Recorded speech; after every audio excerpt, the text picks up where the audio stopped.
So let's move on to the last one that I wanted to note in here today, because it is really, really new. And this is one that's called Vishing. You may or may not have heard of Vishing, but really it's a mix of the old and new tactics. And because hackers and cyber criminals are constantly looking for new ways, sometimes the best new way is actually an old way. So this is the way vishing looks to you. So you're going to get a phishing or a spear phishing type of email. And because you are smart and you have been doing your security awareness training and all that kind of stuff, you're going to ignore it or you're going to delete it. Good on you. Perfect. You've done it right. But what happens next is because the hackers have looked up your information online already, you're going to get a phone call later, right? So it's mixing this kind of new phishing and spear phishing with the kind of old phone scams, right? So they're going to call you up and they're going to say, hey, did you receive that email that I sent you about such and such and such?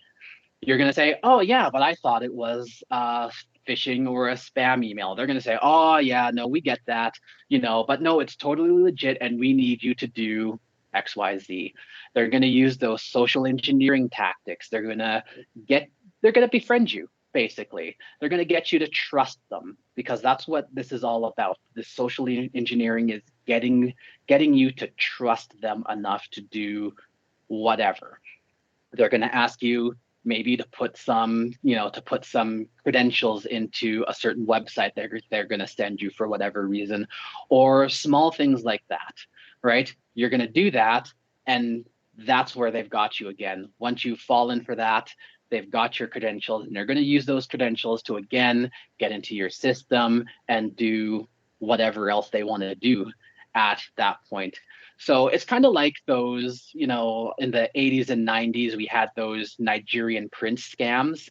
I don't know if you remember those, I where do. yeah, you get the emails, saying I'm a Nigerian prince and I've got, X amount of money that I need help getting out of the country, or I'm a, banker at the bank and, somebody left their bank account idle for so long and I need you to help me get the money out or whatever not.